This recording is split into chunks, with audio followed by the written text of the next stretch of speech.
kaag sa numero 1 sa mga balita subong adlaw.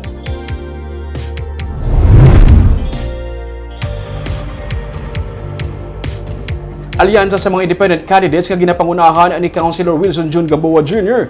ang nagapati nga sila ang mga alternatibo nga kandidato nga magadala sa pagbago sa syudad sa Bacolod. Sila ang nag-file sa ilang COC sang kaina. May report si Nico Delfin. Blue ang colors ang Alliance of Independent Candidates nga ginapangunahan ni Councilor Wilson Gamboa Jr. nga nag-file sa iya Certificate of Candidacy para sa pagka-Vice Mayor sa Bacolod. Kaupod niya nga nag-file man sang COC ang mga negosyante nga magapapili man nga independent sa pagkakonsehal sang syudad nga Sanday Lorenzo Ruben Contreras, Christian Weber, Jeffy Hawud kag Rico Villafuerte. Mangin kaupod man nila sa alyansa si Attorney Eduardo Padayos, ang anay siman nga si Alan Arroyo kag si Attorney Cesar Viloria nga anay pamuno sang City Legal Enforcement Team sang syudad.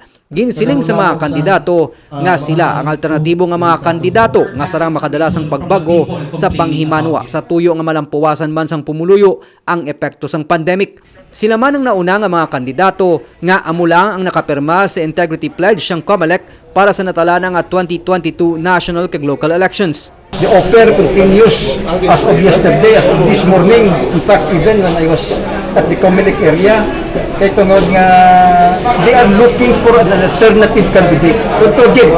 Kay kung tulukon mo, ang piyag ko, siling ko gani, ito sila mga crisis, putian, Grupo Progreso, kag pulahan, Grupo Progreso. People are desperate now looking for the right leader that can provide them the real hope and change.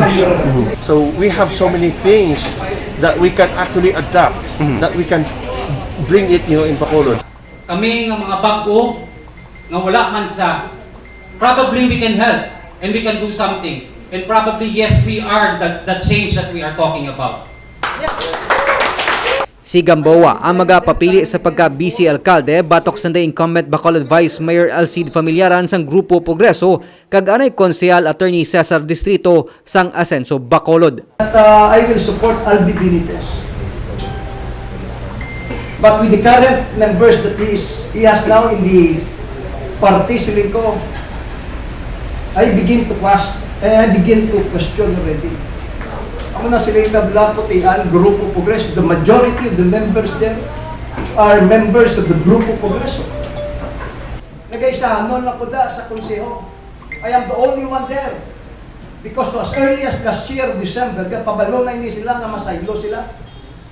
But sili ko sila, I challenge them to as early as now, show yourself.